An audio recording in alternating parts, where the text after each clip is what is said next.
Samuel Peña no se mostraba en Clove Hill desde hacía 14 meses. No desde la tormenta de nieve invernal que azotó los cañones y arrancó las tejas de todos los tejados del pueblo.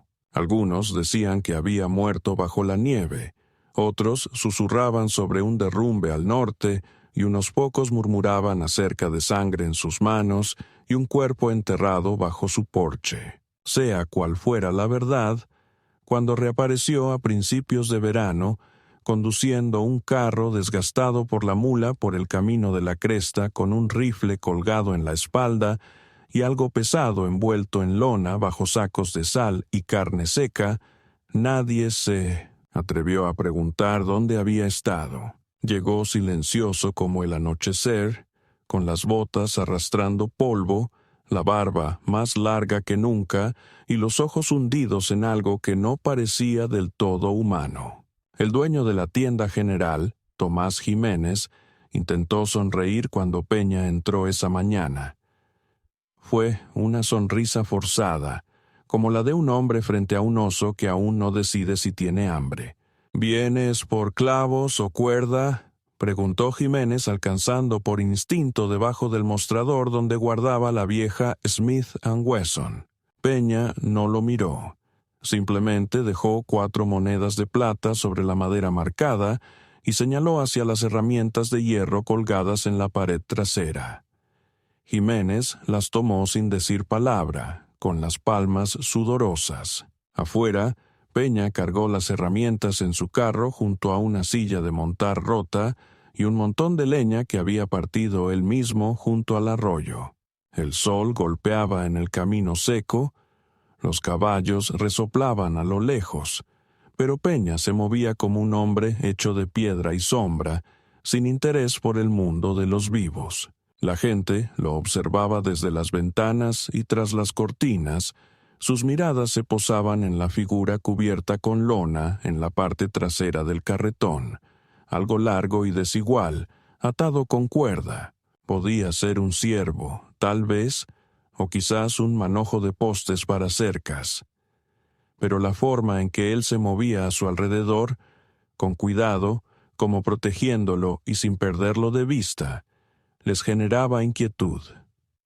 En el salón, el piano dejó de sonar cuando entró. Una partida de cartas se interrumpió en plena jugada. El tabernero, el viejo Emilio, que una vez le sirvió whisky a Peña la noche en que su hija desapareció, carraspeó, pero no dijo nada. Peña parecía más viejo, no solo por las arrugas en su rostro, sino también por la postura de sus hombros y el silencio que lo envolvía como si fuera aceite. No pidió bebida, no se sentó, solo se quedó un momento parado, repasando las caras, luego giró y salió sin pronunciar palabra. Lo dejaron ir, nadie lo siguió, nadie quiso hacerlo. Cerca del atardecer llegó otra vez al borde del pueblo, con el mulo trotando despacio, arrastrando las pezuñas sobre parches de grava y salvia. No se detuvo en la iglesia, no miró hacia el cementerio, ni siquiera saludó con un gesto al muchacho que ondeaba la mano desde el taller del herrero. Manteniendo la vista fija en el camino que se curvaba hacia el barranco del sur, la senda hacia su rancho, la tierra que nadie cuidaba salvo él, el lugar del que la gente solo hablaba en susurros, pasó mientras el cielo se tornaba naranja a sus espaldas junto al viejo árbol donde aún colgaban 3 herraduras oxidadas que se mecían con el viento como campanas de hierro. Cuando llegó a la bifurcación cerca de la colina de Miguel, la mula se detuvo sola. Samuel Peña descendió, estiró su espalda y rodeó el carro. Deslizó la lona apenas 1 centímetro, revelando madera envejecida, bisagras de metal y un fragmento de algo tallado, delicado y floral. Era un ataúd, sin placa ni inscripción. Lo contempló durante un largo rato, luego volvió a cubrirlo. Nadie había preguntado por él. Nadie se atrevía. Aquella noche, bajo el vasto silencio estelar, alcanzó la puerta de su rancho. Las bisagras crujieron al abrirla. La maleza estaba alta y la cerca medio derruida. Amarró la mula, descargó las herramientas y dejó el carro donde estaba. El ataúd lo levantó solo, con lentitud y cuidado. Dentro de la casa todo permanecía intacto. Polvo sobre la repisa, una taza en la mesa y un delantal colgado en el lugar donde su esposa solía dejarlo. Colocó el ataúd en el centro del salón principal, encendió una lámpara y deshizo la lona. No había un cuerpo, sino docenas de objetos. Un relicario, una muñeca con un ojo perdido, una Biblia chamuscada en los bordes y un vestido azul pequeño manchado con algo marrón seco. Cerró suavemente la tapa, se dejó caer en la silla más próxima y no se movió hasta el amanecer. Sin llantos ni plegarias, solo inmovilidad. El viento afuera golpeaba las postigos, pero Samuel Peña permanecía congelado, atormentado no por fantasmas, sino por recuerdos, por algo más pesado que la culpa y más frío que el dolor. Al día siguiente no fue al pueblo. En silencio cavó tras el granero un hoyo, profundo y cuadrado. Formó un borde con piedras. Colocó el féretro en la tierra sin ningún ritual, sin señal, sin palabras, solo tierra, sudor y el lento abrazo del silencio que cubría el pasado. Aquella tarde, mientras el sol se desangraba en las colinas y los murciélagos despertaban en las vigas del granero, se sentó nuevamente en el porche, con la pipa apagada entre sus manos. Una tormenta se acercaba en el extremo lejano de la pradera. El viento cambiaba impregnado del olor a lluvia y polvo. Fue entonces cuando escuchó el sonido, el tintineo del arnés, el ladrido agudo de una mula de comerciante, la risa baja de hombres que no pertenecían al silencio. Giró la cabeza. Un carro se aproximaba, balanceándose de manera desigual. 4 hombres lo conducían. Ninguno era de Clove Hill, vestidos con uniformes ásperos sin insignias. En la parte trasera del carro, encadenada por muñecas y tobillos, había una figura. Una mujer apenas vestida, su cuerpo manchado con sangre y suciedad, el cabello pegado a su rostro. El carro se detuvo cerca de su portón. Uno de los hombres bajó, escupió en la tierra y gritó sin dirigirse a nadie en particular: «¡Mercancía fresca!». La cambiaron del pozo de Jasper por 2 barriles de queroseno y una brújula rota. Fuerte, pero no habla ni llora. Puede que esté rota de la cabeza. Quien la quiera, que haga un ofrecimiento antes de que se desangre. Samuel Peña no se levantó ni pestañeó. Observó cómo empujaban a la joven para que se pusiera de pie, con las cadenas resonando, las rodillas cediendo sobre la hierba seca. Ella levantó la cabeza lentamente, y en la última luz del crepúsculo sus miradas se encontraron. Su rostro permaneció impasible. Pero algo cambió bajo la quietud, algo parecido al chasquido de un hilo demasiado tenso. Se puso de pie, bajó del porche y caminó sin prisa hacia el carro. Los hombres se enderezaron un poco. Uno puso la mano sobre el cuchillo en su cinturón. «No buscamos problemas, señor. Solo queremos descargar una carga». Samuel no respondió. Se detuvo junto al carro. Miró de nuevo a la niña, observando los cortes, los moretones, las quemaduras. Luego vio la cadena que atravesaba las tablas del suelo. Sacó un cuchillo de su cinturón y cortó la cuerda antes de que alguien pudiera hablar. La niña tambaleó, pero no cayó. Uno de los hombres se adelantó. «Oye, espera». Peña se giró, simplemente se giró. El hombre dejó de moverse. Samuel lanzó una bolsa de monedas al suelo. Después levantó a la niña, con todas las cadenas, y la llevó de regreso a la casa.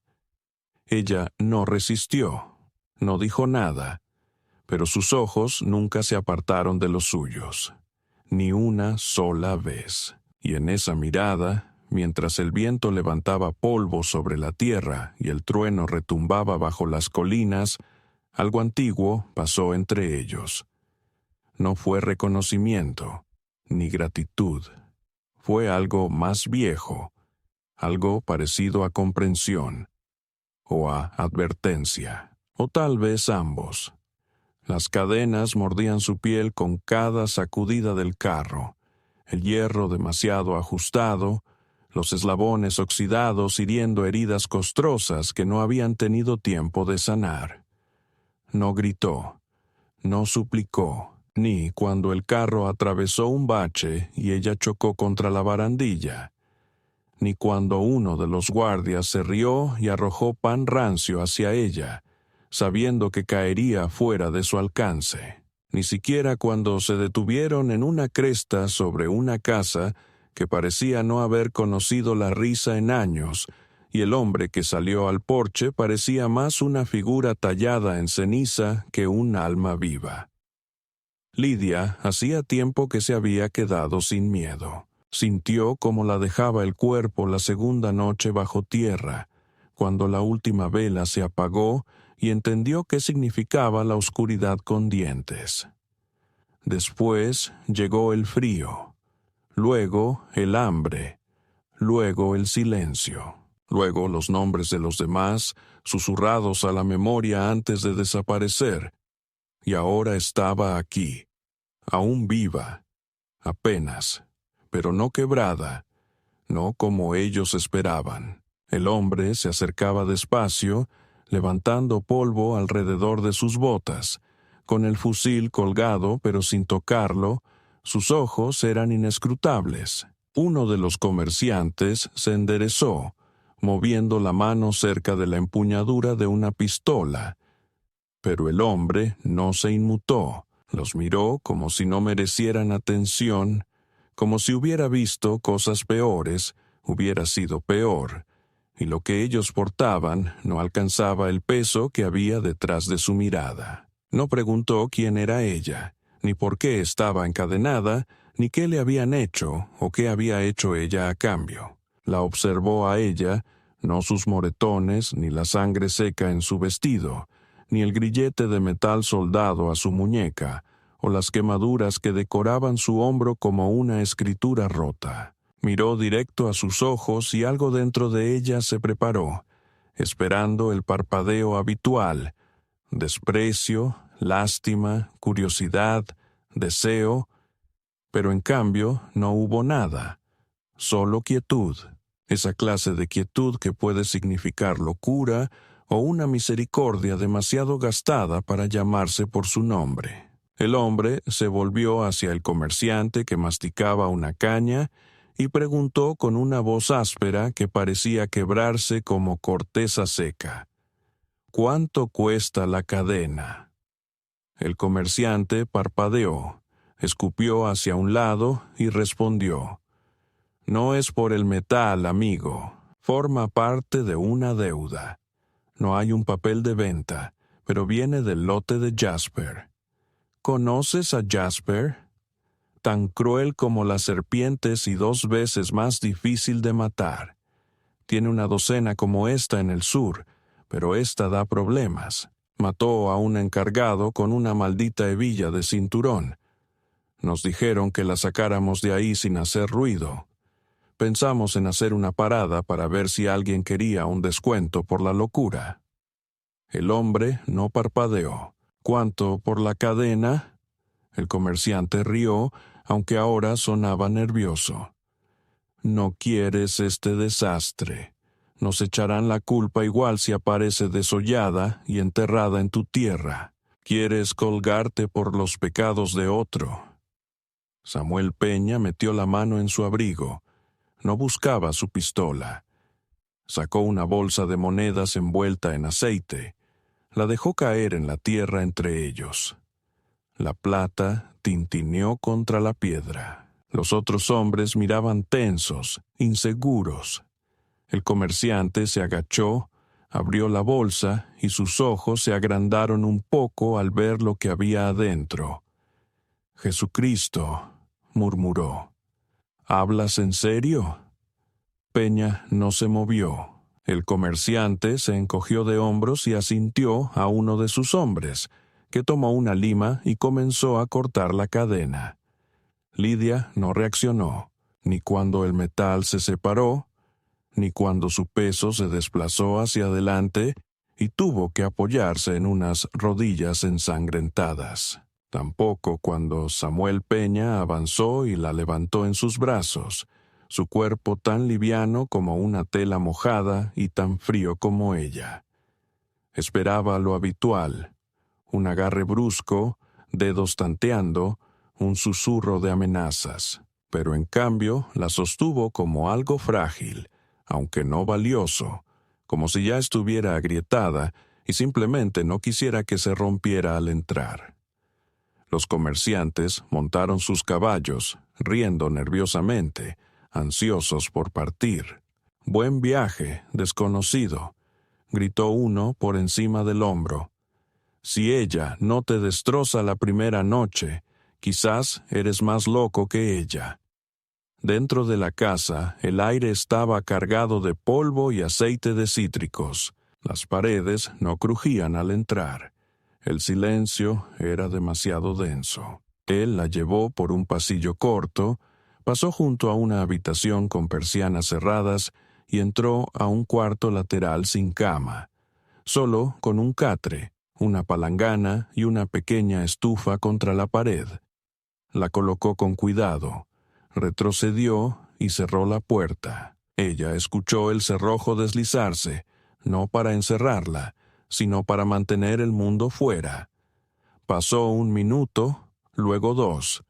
Entonces la puerta se abrió de nuevo y regresó con un balde de agua tibia, un paño y una prenda gris doblada. No dijo nada, solo los puso cerca del catre y salió otra vez. Sin preguntas, sin ofertas, sin amenazas. Ella se quitó el vestido arruinado de la piel en pedazos. Las heridas eran peores de lo que recordaba. Marcas rojas e inflamadas, algunas infectadas, otras limpias, todas sensibles.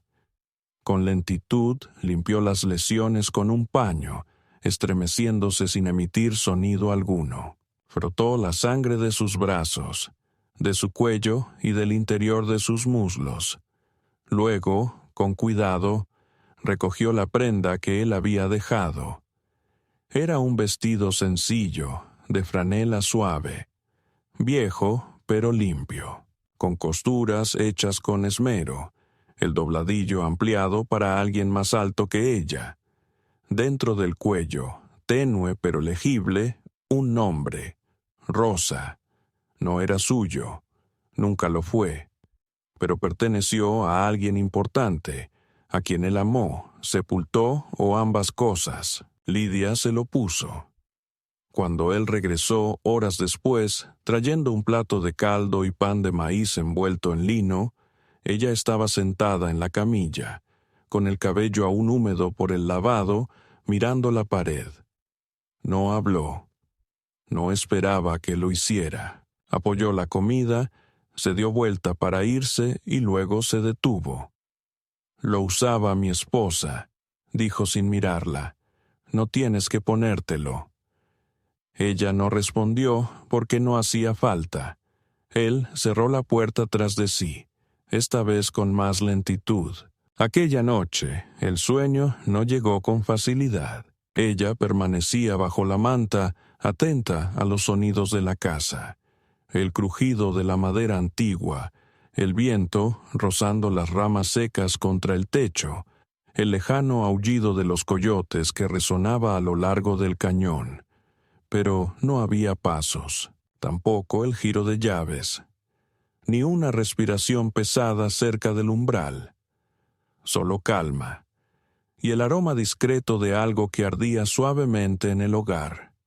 Un fuego limpio, sin humo, sin descomposición. En algún punto de la oscuridad, Lidia finalmente permitió que sus dedos se soltaran. Sus manos habían estado apretadas por tanto tiempo que ni siquiera sentía el dolor. No sabía qué buscaba el hombre en ella. Quizás nada, quizás todo, pero comprendió, en ese instante, por primera vez en meses, que no era presa. Se había convertido en una incógnita que nadie aún se atrevía a descifrar, y en sus entrañas, en los rincones donde ni los peores habían llegado, algo pequeño y agudo despertó, algo más antiguo que la mera supervivencia.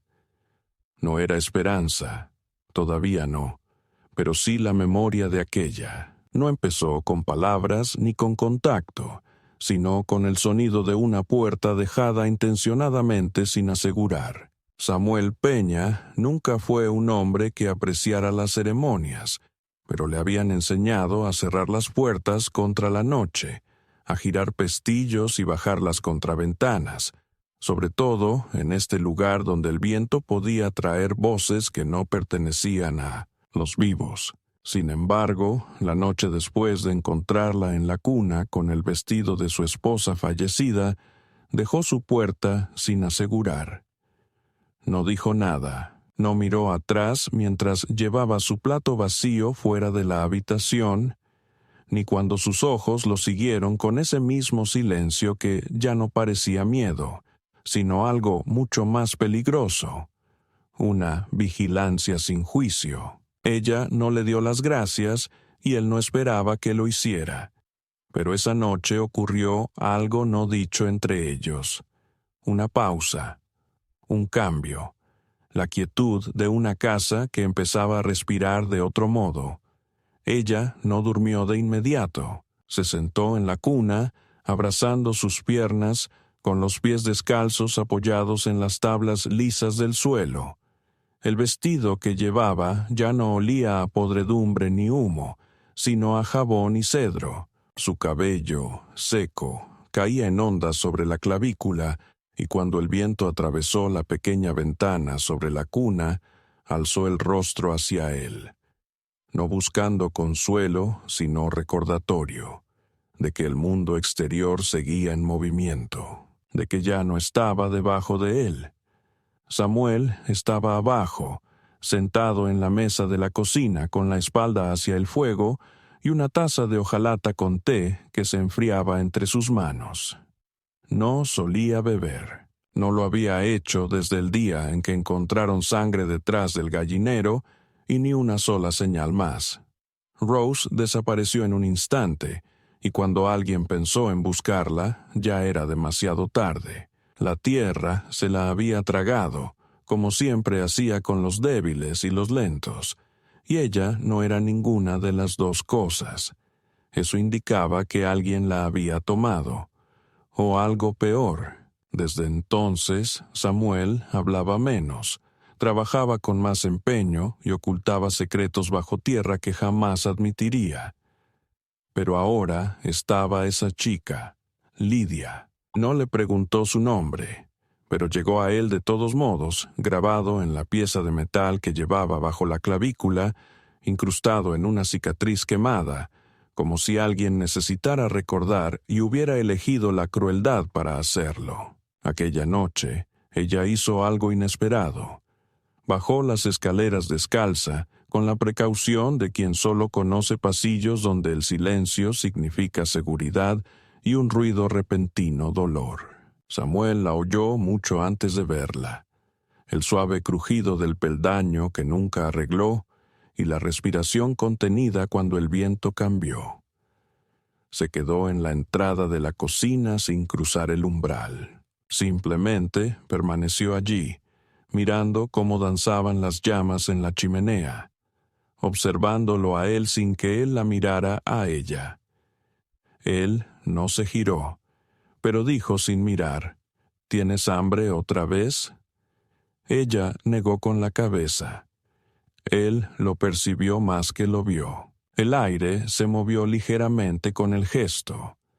Metió la mano en el armario, sacó un paño doblado y lo puso sobre la mesa. Dentro había un pequeño cuchillo de tallar, no de cocina, sino uno más delicado, antiguo, hecho para moldear la madera. Lo desplazó hacia el borde más cercano a ella. «Mi esposa hacía cucharas», comentó. Cuando le costaba dormir, decía que tallar le impedía que las manos recordaran otras cosas. Lidia avanzó despacio, con los dedos de los pies aferrándose al suelo frío. No tocó el cuchillo todavía, pero se sentó. Eso fue suficiente. Lo que siguió fue más lento, más extraño. Ella nunca habló. Él nunca insistió. Los días transcurrían con trabajo realizado en paralelo. Ella reparaba lo que podía: sacos rotos, bisagras dañadas, tablas rajadas. Él la dejaba hacer sin nunca comentar cuando ella movía herramientas que él no había usado en años, o cuando ordenaba los clavos por tamaño en filas ordenadas sobre la mesa. Ella nunca abandonaba la propiedad, ni una sola vez, ni siquiera subía a la cresta. Él observaba desde el porche cómo ella arrastraba una silla rota hacia el sol y se sentaba con la espalda contra la pared del granero, un trozo de cuero en una mano y un pequeño cuchillo en la otra. Ella hacía incisiones en él. No eran patrones ni símbolos, solo líneas, tal vez una por cada día, o cada noche en que no soñaba. El ritmo de su trabajo se volvió parte de la casa, como el tic-tac del viejo reloj o el crujir de las tablas cuando bajaba la temperatura. Y entonces, después de 2 semanas de compartir espacio sin hablar, llegó el primer contacto verdadero. Era de noche. Samuel Peña acababa de regresar tras revisar la cerca del norte, llevando enrollado sobre su hombro un alambre de púas. El sol se había ocultado rápidamente, trayendo consigo ese frío penetrante que anuncia la llegada temprana del otoño. Entró por la parte trasera, con las botas cubiertas de polvo rojo, y casi no se percató. El ruido provenía del piso superior. No era un paso nervioso. Era un sonido de búsqueda. Lo siguió despacio, con dudas, hasta encontrar la puerta de la habitación con las contraventanas entreabierta. Nadie había entrado allí desde que Rose desapareció. Nadie se atrevía. Él tampoco, ni siquiera para limpiar el polvo. Pero ahora Lidia estaba dentro, descalza en el centro del cuarto, con la mano suspendida a pocos centímetros de la cómoda donde reposaba la caja de música de Rose, cerrada, cubierta de polvo y un hilo de telaraña. No lo miró cuando él apareció en el umbral. No se movió. Sus dedos temblaban, no por miedo, sino por contención. Entonces hizo algo que Samuel no comprendió. Se volteó lentamente y pasó junto a él sin mirarlo ni detenerse, y, al rozarlo con el dorso de la mano contra la manga de su abrigo, un contacto apenas perceptible, un leve destello de calor, que debería haber sido insignificante, pero para él fue como un trueno. Ella le había tocado a propósito. No fue un error ni un tropiezo, solo lo suficiente para decirle: «Te veo». A la mañana siguiente, la caja de música estaba sobre la mesa de la cocina. Ella debía haberla bajado durante la noche. Él la miró fijamente durante mucho tiempo antes de acercarse a ella y limpiar el polvo de sus bordes. Cuando abrió la tapa, la melodía no sonó.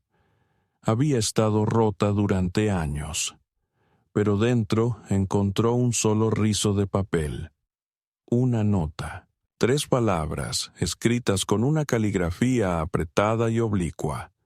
«No la olvides».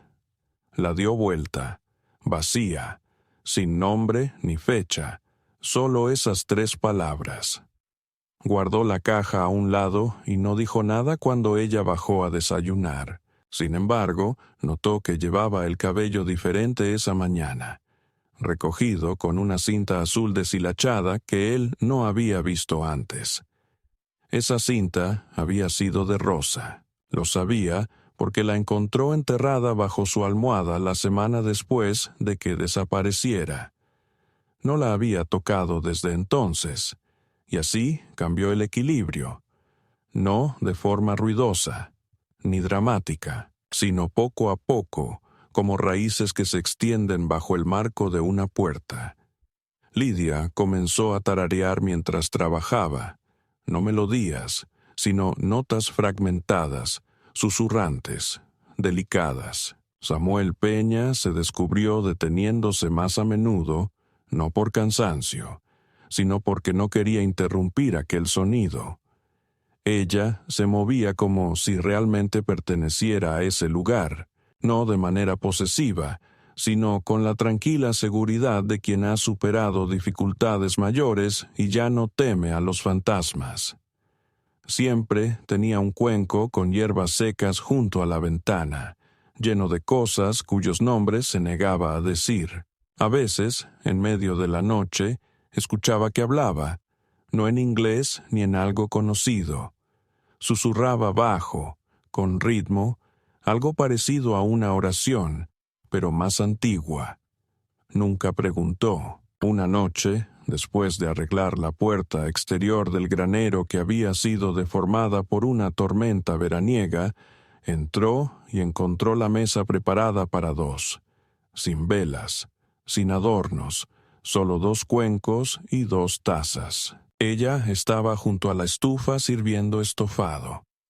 No le miró, pero dijo suavemente: «Construiste esta casa para olvidar, pero ella recuerda». No respondió, solo se sentó y comió. Al terminar, ella extendió la mano y deslizó una cuchara tallada en la suya. Era rústica, sin pulir, pero tangible. El mango tenía forma de rama de árbol. La punta tenía la curva suficiente para sostener más de lo que parecía posible. Él la giró lentamente en la palma.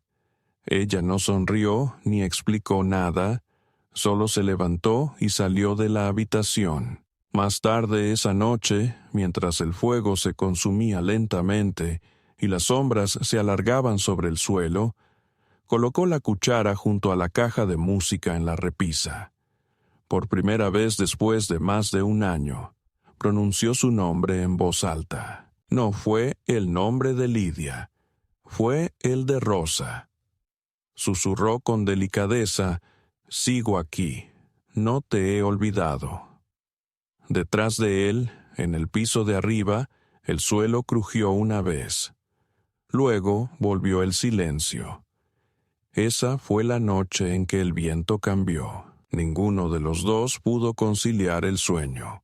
La tormenta llegó sin aviso previo, no ese tipo que se forma durante días con nubes densas y animales inquietos, sino uno que cae desde un cielo despejado como si fuera un castigo. Era casi el crepúsculo, y Samuel Peña estaba en el pastizal del sur, revisando la línea de la cerca donde los coyotes habían estado probando el alambre. Un acecho lento de carroñeros más pacientes que desesperados. El aire había permanecido inmóvil todo el día, cargado con ese silencio previo al otoño donde el viento parece contener el aliento y hasta los insectos se mueven con lentitud, expectantes. Emilia estaba en el granero, trabajando en silencio como siempre, separando las hierbas secas que había recogido en la loma esa semana. Romero, agujas de pino y algo amargo que él no reconocía, pero aprendió a no cuestionar. El cielo cambió y no por oscurecerse, sino por un color tan profundo que parecía irreal. Un púrpura impregnado de humo y metal, como un moretón en el límite del mundo. Peña se enderezó desde el poste que reparaba y miró hacia las colinas. Luego volvió la vista hacia la casa. No huyó. Nunca huía, pero se movió más rápido de lo habitual. Lanzó el alambre y el martillo a la caja y montó en la silla justo cuando la primera ráfaga de viento azotó el campo y las gallinas aullaron mientras entraban corriendo al gallinero.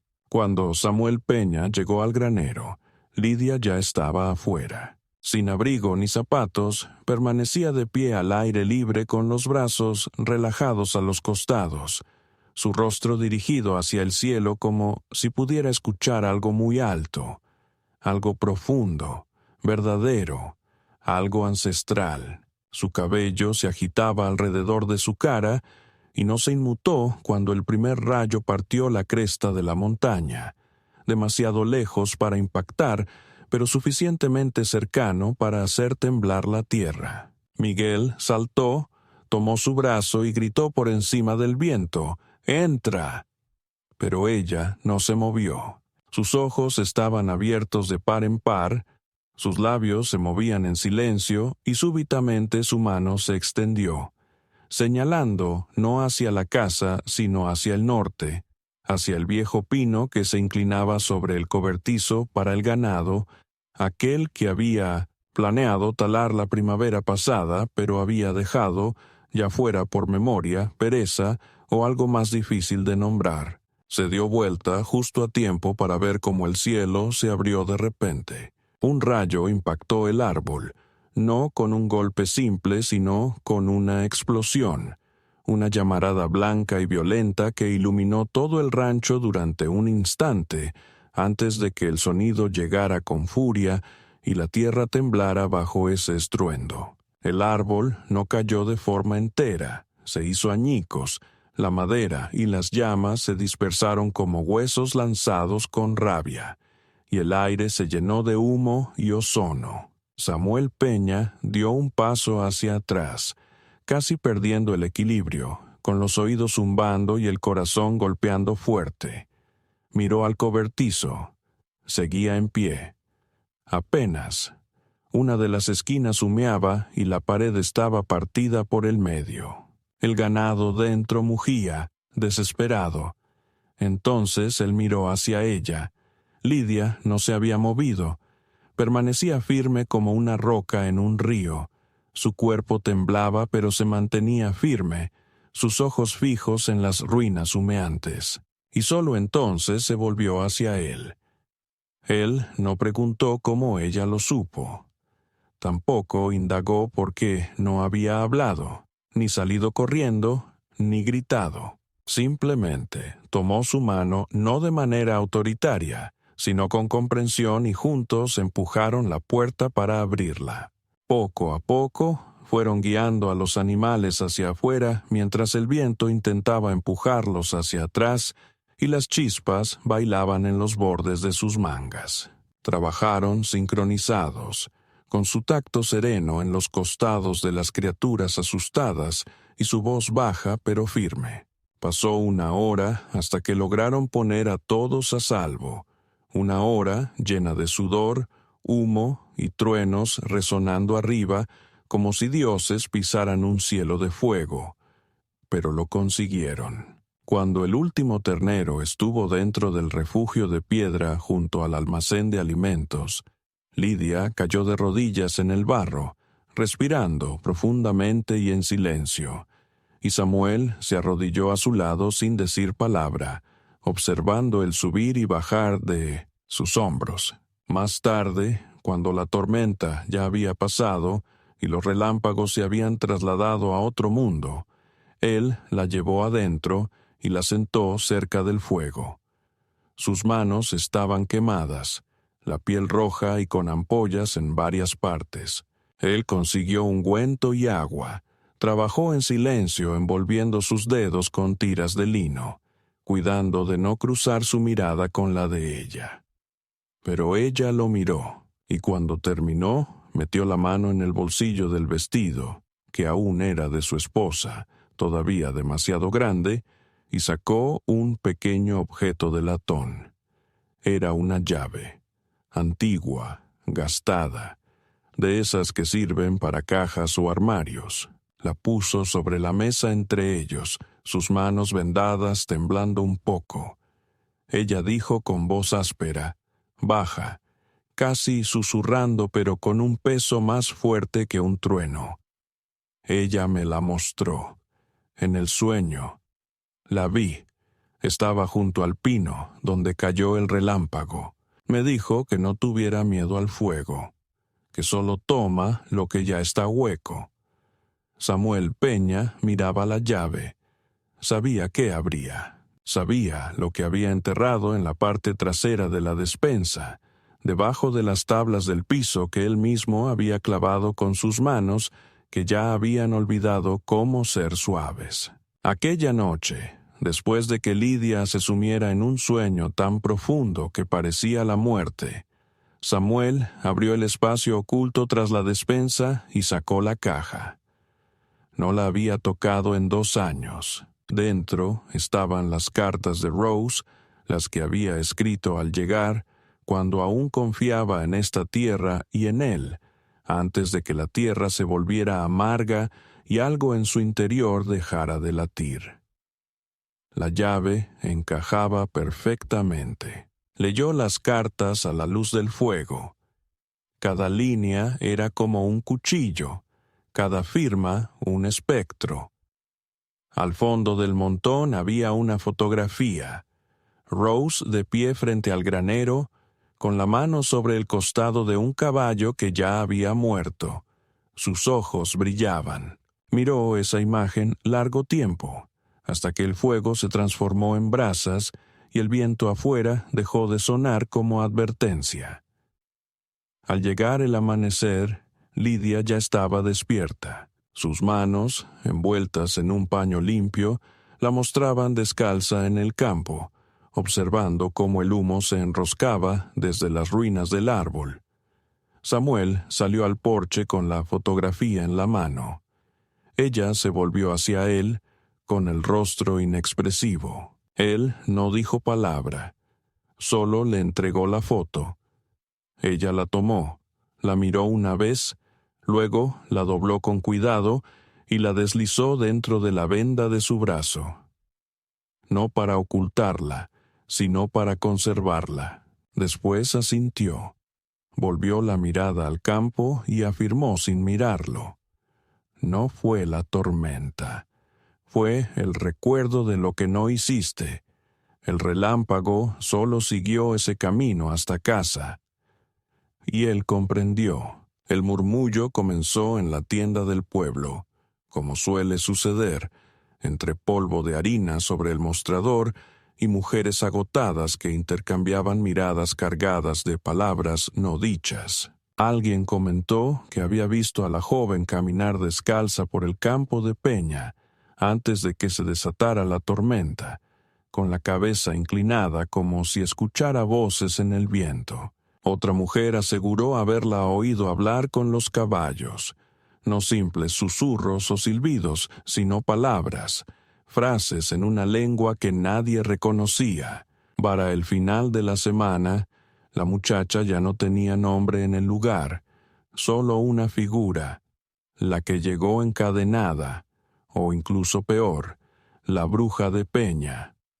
La esposa del predicador evitaba pasar por la puerta si la joven estaba afuera. Un niño juró que ella tocó a su perro y el animal aulló durante horas, negándose a acercarse al agua.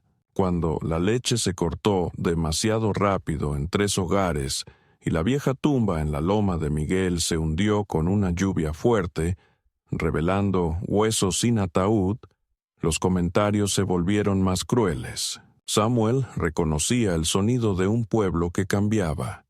Lo había vivido antes hace mucho, cuando una mujer en Pine Creek se ahorcó y los hombres enterraron a su hijo con ella, asegurando que la sangre estaba maldita. Recordaba los horcones, la mirada en los ojos de los hombres cuando la razón cedía ante la justicia propia. Y ahora volvía a escuchar ese tono, en los pasos detrás de él en la herrería, en la pausa al entrar al salón donde las voces bajaban lo suficiente para disimular la acusación como conversación. Pero Lidia no parecía tener miedo. Caminaba por el rancho como si la tormenta le hubiera liberado algo interior, como si ya no necesitara permiso para existir. Andaba descalza, tranquila, y sus manos se habían curado dejando cicatrices, pero seguían siendo hábiles. Construía objetos pequeños, precisos, talismanes hechos de cuerda y madera, botones de hueso, plumas de ave, cosas que colgaba en clavos o sobre las entradas.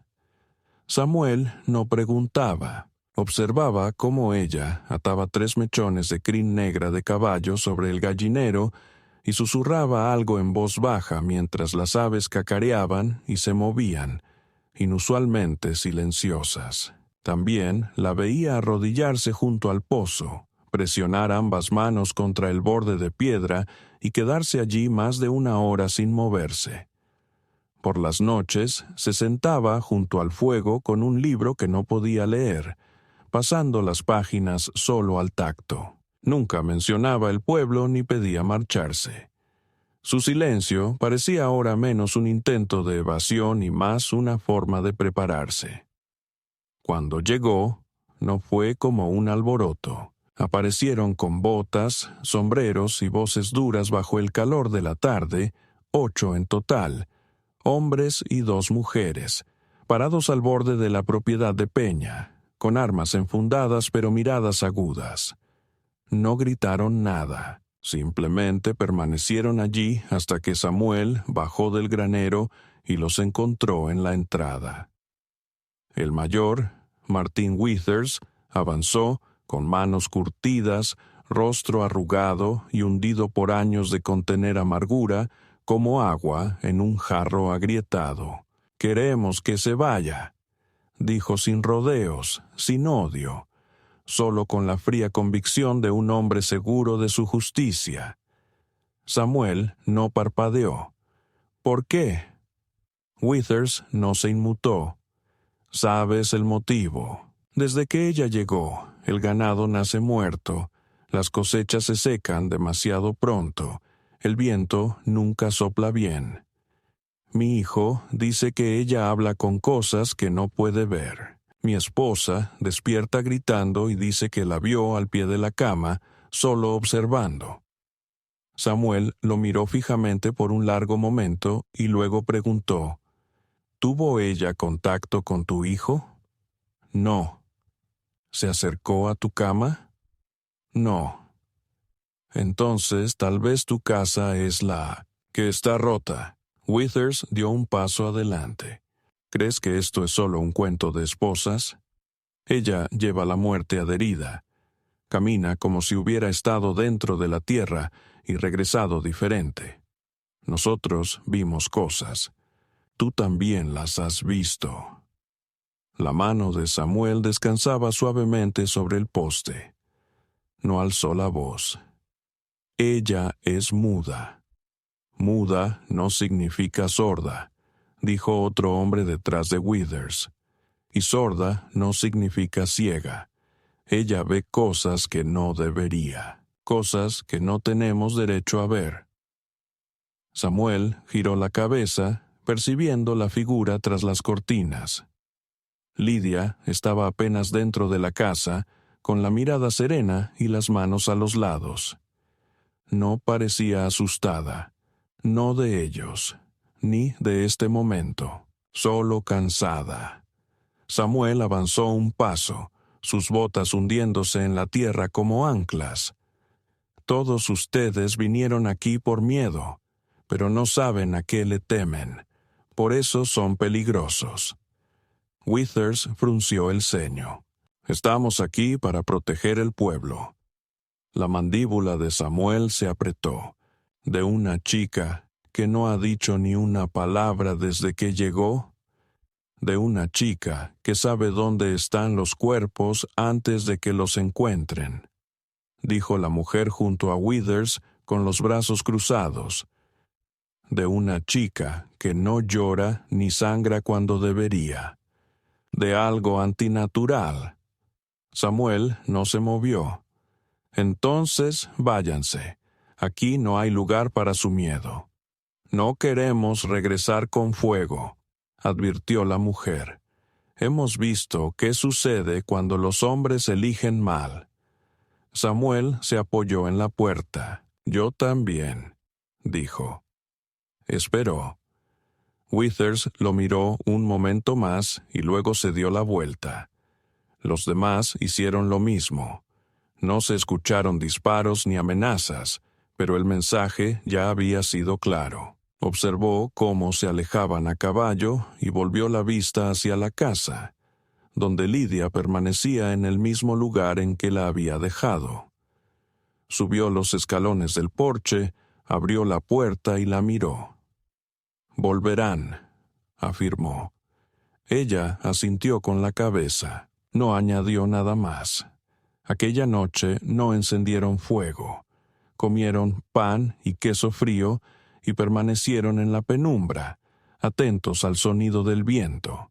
Afuera no se movía nada. Sin embargo, el aire estaba cargado, como un suspiro que se ha contenido demasiado tiempo. 2 días después encontraron el primer cadáver. No era una persona, sino una vaca. No había sido sacrificada para alimento, sino como parte de un ritual. Las costillas estaban talladas con símbolos y las patas quemadas. El alguacil quiso interrogar a Samuel sin hacerlo directamente. Preguntó si había visto extraños en la propiedad, si Lidia alguna vez había mencionado las montañas. Samuel no respondió, no mintió ni se ofreció a decir más. Lidia no salió de la casa durante 3 días. De pronto, sin previo aviso, salió al jardín y comenzó a sembrar. No puso semillas en hileras, sino en círculos. Círculos imperfectos, salvajes, vacíos de sentido en la tierra. Mientras trabajaba, tarareaba una melodía. Entonces, las aves regresaron. Decenas de ellas, demasiadas, posándose en árboles, cercas y vigas, observando y cantando, y tan rápido como aparecieron se esfumaron. Al 7º día, Withers regresó, solo, sin botas, sin sombrero. Su rostro estaba pálido, su voz apagada. Dijo, «Me equivoqué. El hijo de mi hija cayó en el pozo. Ella se había ido, tu niña. Se fue 1 minuto, tal vez, pero lo encontró. Escuchó el sonido que nadie más pudo oír. Lo sacó antes de que sus pulmones fallaran. Ahora está respirando. Tiene los ojos abiertos». Samuel esperó. Withers bajó la vista. «La trajiste aquí por una razón. No sé cuál es, pero no volveré, ni con fuego, ni con nada». Samuel asintió una vez. Withers se fue. Aquella noche, Samuel entró al jardín. Lidia estaba arrodillada, con tierra en las palmas y hojas enredadas en su cabello. Él se sentó junto a ella, despacio, con las articulaciones doloridas. Ella no levantó la mirada. Él dijo, «Seguirán susurrando». Ella respondió en voz baja, «Siempre lo harán». «¿No tienes miedo? He visto cosas peores». Entonces la miró, y por primera vez extendió la mano, no por orden ni deber, sino para apartar un rizo de su mejilla. Ella cerró los ojos. La respiración se calmó, y entre ellos el silencio dejó de ser frágil. Se convirtió en un límite, en un vínculo, en una promesa, no para ser normales, ni para ser comprendidos, sino para ser escuchados. Y tal vez eso era lo único que importaba. La primera nevada cayó la noche en que Samuel Peña no regresó a casa. Era algo temprano para la nieve, inesperado, seco y punzante como polvo de hueso arrastrado por el viento, cubriendo la loma con una delgada y engañosa capa blanca que silenciaba incluso a los coyotes. Lidia esperó durante toda la tarde atenta al ruido del pestillo de la puerta, al crujido del cuero o al golpe característico de sus botas contra los escalones delanteros. Pero conforme el cielo oscurecía y no llegaba ningún sonido salvo el susurro del viento entre los tallos frágiles del jardín, algo en su interior comenzó a tensarse. Antes del anochecer ya sabía que algo andaba mal. Había señales pequeñas, pero ahora evidentes para ella. Las gallinas no salieron del gallinero esa mañana, ni siquiera cuando ella esparcía el alimento. La leche tenía un sabor amargo, y 3 de los amuletos protectores que había tejido y colgado bajo el alero cayeron durante la noche sin que estuviera Lou suficientemente ventoso para explicarlo. Intentó no escuchar a sus instintos, porque ese conocimiento profundo, esa parte de ella que había sobrevivido en silencio, sangre y fuego, la advertía antes de que la razón lo pudiera aceptar. Samuel Peña no llegaba tarde. Lo habían tomado. Ella se movía con calma y cuidado, vistiéndose en varias capas y poniéndose el abrigo que Emilio le había regalado cuando llegó la primera helada hace 2 semanas. Era demasiado grande, colgaba de sus hombros como una piel desprendida, pero conservaba su aroma: ceniza, cedro y un toque metálico muy sutil.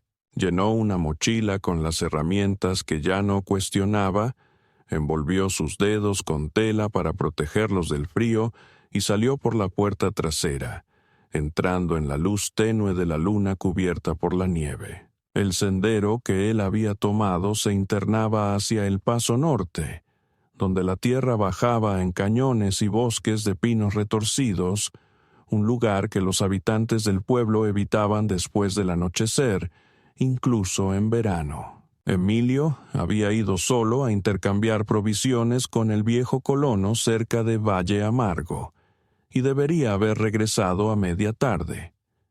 Pero no lo hizo. Ella sabía la razón. No tardó mucho en encontrar la sangre. No era mucha, solo una pequeña mancha en un poste de cerca torcido cerca del desvío, medio oculta por la escarcha, el color ya oscureciéndose a algo más parecido a óxido que a rojo. Luego una huella de bota, medio arrastrada. Después otra. Un rastro. Ella lo siguió sin dudar, adentrándose en los árboles donde las sombras se volvían más densas y la nieve caía más lentamente, como si dudara en tocar el suelo. Su respiración era constante, sin pánico ni esfuerzo. Sus ojos escudriñaban el sotobosque como un animal nacido para rastrear. Se movía más rápido de lo que debería, impulsada no por miedo sino por claridad. Podía verlo, su figura encorvada, con las manos atadas detrás, la cabeza sangrando. Podía sentir cómo la cuerda mordía sus muñecas, la bota contra sus costillas, el calor de una respiración airada en su cuello. No era memoria, era visión, no suya, ni suya. Un residuo compartido de sufrimiento que dejaba huellas en el aire como humo. Cuando llegó al claro, ya no sentía frío. El viento se había detenido por completo, y la nieve caía en espirales lentas alrededor de una fogata que estaba construida con demasiada pulcritud para ser casualidad. Cerca del fuego había 4 hombres, algunos desconocidos y otros no tanto. Reconoció a 2 de ellos. Uno era del carro que la trajo, aquel que se rió cuando no pudo cargar el pan. El otro era primo del herrero, el que había hecho demasiadas preguntas sobre sus cicatrices. El tercero llevaba una placa que no le correspondía, y el cuarto, de hombros anchos y silencio absoluto, sostenía un rifle apuntando a un hombre de rodillas. Samuel Peña sangraba por un labio partido y una herida en la sien. Sus manos estaban atadas con fuerza, su abrigo arrancado, la camisa rota y su rostro vuelto hacia abajo, no por derrota, sino para ocultar algo que aún no lograban descubrir. No la habían visto todavía. Todavía no.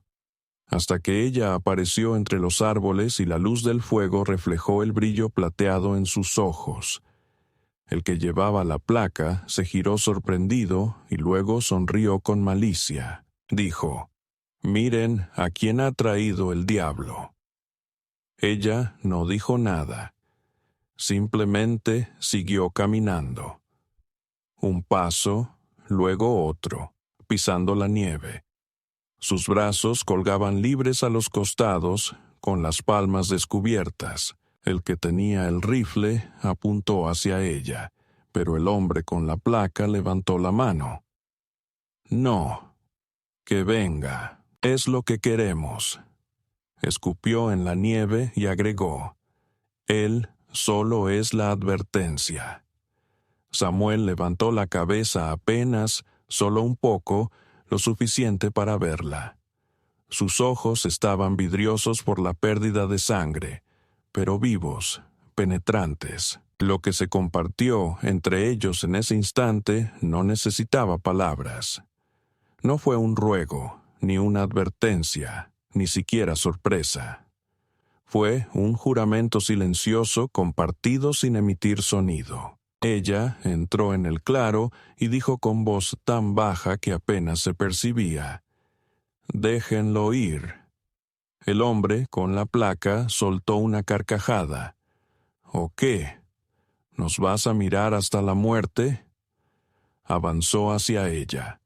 «Sabemos lo que eres. Lo hemos visto. La esposa del predicador ya no duerme adentro. Withers te oye en sus paredes. Pensamos que Peña era tu títere, pero quizás es demasiado tonto para comprender lo que realmente eres». Ella no se movió, solo lo miró fijamente. Luego, sin advertencia, dejó caer su bolso sobre la nieve y lo abrió. Todos dieron un sobresalto. Ella podía oler el miedo, casi saborearlo. Pero solo sacó un bulto de tela y huesos. Se arrodilló y empezó a desplegar los objetos: cuerda, plumas, ceniza, dientes, un botón infantil, una página arrancada de un libro. El primo del herrero frunció el ceño con desprecio. «¿Qué demonios es esto?» Ella habló en voz baja. «Nombres». «¿Qué?» Los miró a todos. Los nombres de aquello que olvidaron al decidir crear dioses a partir del miedo. El hombre con la placa dio un paso adelante con el rifle levantado. «Basta ya». Pero no disparó. No pudo hacerlo. Su dedo no se movió. Algo frío le presionó el pecho, no físicamente, sino como un peso invisible. Tropezó. El fuego comenzó a apagarse. El viento volvió a ser cortante, afilado como una cuchilla al atravesarlos. Ella se puso de pie. Su cabello revoloteaba a su alrededor. Sus ojos negros, o quizá, reflejaban simplemente la llama. «Crees saber lo que soy», dijo, «porque recuerdas el dolor mejor que la verdad». Levantó la mano. Solo un pequeño gesto. El fusil salió volando de las manos del hombre, cayendo a varios metros. Él gritó no por dolor, sino por algo peor.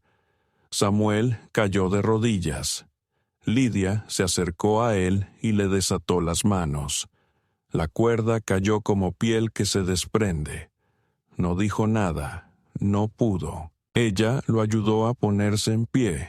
Su peso era pesado, pero sus pasos firmes. Los hombres no lo siguieron, no pudieron. Permanecieron inmóviles, no por fuerza externa, sino por el regreso de todo lo que intentaron enterrar. Su propia culpa, sus fantasmas, todo reflejado en su presencia. Cuando ella y Samuel regresaron al sendero, la nieve ya estaba más espesa. Él se apoyaba en ella mientras caminaban. La sangre goteaba de sus dedos, pero no bajaba la mirada de sus ojos. En la casa, ella limpió sus heridas sin decir palabra. Le vendó las costillas y se sentó a su lado hasta que salió el sol. Él no preguntó qué había hecho y ella no respondió. Algunas verdades no están destinadas a sobrevivir fuera del fuego. La primavera llegó sin pedir permiso, filtrándose a través de la tierra descongelada como una canción antigua, recordada a medias en sueños. La nieve se retiraba en parches desiguales, dejando al descubierto hierba seca, postes de cerca rotos y huesos dispersos de animales que no sobrevivieron al frío intenso. Sin embargo, en los límites del rancho Peña, el deshielo traía algo más que barro y descomposición. Traía vida en colores vibrantes. Flores silvestres emergían del suelo donde Lidia no había sembrado nada. Sus raíces enredadas entre piedras y cenizas, nutridas por sangre, recuerdos y algo aún más antiguo que ambos. La casa ya no crujía igual. El aire en su interior había cambiado. Samuel Peña se despertaba temprano cada mañana, no por pesadillas, sino por el ritmo de pasos arriba, ligeros y medidos, los pasos de ella. Ya no se movía como alguien que se oculta. Su presencia llenaba la casa, no como un eco o una sombra, sino como algo vivo y consciente. Ahora cantaba, no con frecuencia ni con palabras, sino en largos y pausados susurros que se deslizaban por las vigas hacia los campos, como un tipo de hechizo que no buscaba alejar el mal, sino recordar a la vida su verdadero lugar. Los habitantes del pueblo no hablaban de lo sucedido en el claro. No podían hacerlo. Aquellos que la habían visto, que enfrentaron su voz y salieron sin cambios, llevaban el recuerdo como una hoja afilada justo bajo la piel. Ninguno volvió a las tierras de Peña. No con preguntas, no con antorchas. Lo dejaron en paz. Pero en ocasiones, al pie de la puerta, aparecían pequeñas dádivas. Un manojo de hierbas, un hueso de cordero envuelto en tela, un collar de cuentas del río. Nunca llamaban ni golpeaban. Solo dejaban ofrendas, no por miedo, sino por una reverencia a regañadientes. Y Lidia las recogía. No cada día, sino cuando el viento cambiaba y ella sentía el llamado. Las guardaba en una caja de cedro cerca de la chimenea, bajo la cuchara que había tallado para él, junto a la foto doblada de rosa que Samuel ya no ocultaba. Habían construido algo entre ellos, aunque ninguno se atrevía a llamarlo amor en voz alta. El amor parecía demasiado frágil, demasiado fácil de romper en el mundo que habían logrado sobrevivir. Lo que compartían era más antiguo, formado por el trabajo y el silencio, por cómo ella aprendió a coser sus camisas sin medir, y por cómo él arreglaba las puertas del granero para que ella pudiera cerrarlas desde dentro si lo deseaba. Él nunca entraba a su habitación salvo que ella dejara la puerta abierta. Ella nunca preguntaba a dónde iba cuando desaparecía antes del amanecer y regresaba con barro en las botas y ojos enrojecidos. No era importante. No llevaban cuenta. Simplemente permanecían. Elegían seguir juntos. Una tarde, mientras el sol se extendía largamente sobre la cresta y las gallinas se acomodaban en silencio, Samuel Peña permanecía en el borde del porche observando a Lidia arrodillada en el campo, plantando algo de la palma de su mano en la tierra. No podía distinguir qué era, y ella no ofreció explicación alguna. Pero cuando se levantó con las manos manchadas de tierra, lo miró durante un buen rato y luego asintió hacia la ladera detrás del cobertizo. Aquella noche la llevó hasta allí. En la oscuridad, con solo la linterna entre ellos, le mostró el lugar que había despejado. Era un jardín, de cierto modo, pero no para cultivar alimentos. Había marcadores en un amplio círculo tallados con ramas y listones de una cerca vieja, cada uno atado con un trozo de tela de colores variados, algunos blancos, otros negros y otros rojos. Ella se arrodilló junto a uno y dijo: «Los otros, de antes». Su voz no tembló. Él no preguntó quiénes. Puso la mano en su hombro y permaneció así hasta que se apagó la linterna. Las semanas pasaron y ella rió una vez. Eso lo sorprendió a ambos. No era una risa ligera ni sencilla, sino rota y hermosa, como algo oxidado que finalmente cede. Él había contado una historia sobre una cabra, una anécdota de hace muchos años, y su rostro se volvió hacia la ventana como si el cielo quisiera contener su sonrisa.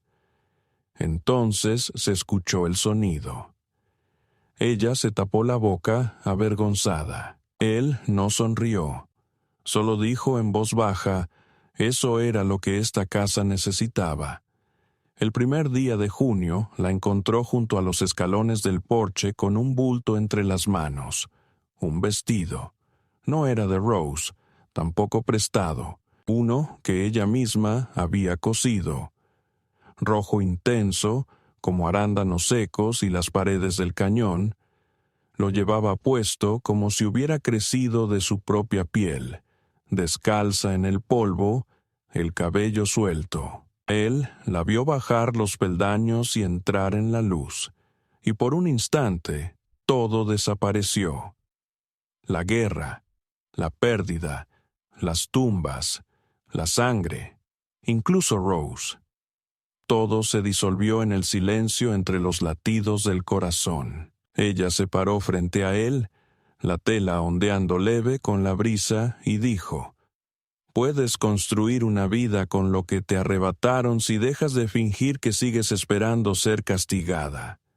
Él dio un paso hacia ella, tomó su mano y esta vez ella no se apartó. No retrocedió, simplemente lo sostuvo, y permanecieron allí en el silencio, donde nadie podía verlos sin necesidad de ser vistos. El cielo sobre ellos se extendía amplio y paciente, y el viento no traía presagios, solo el aroma de la tierra calentándose otra vez. No se hicieron promesas, ni votos, pero algo terminó aquel día.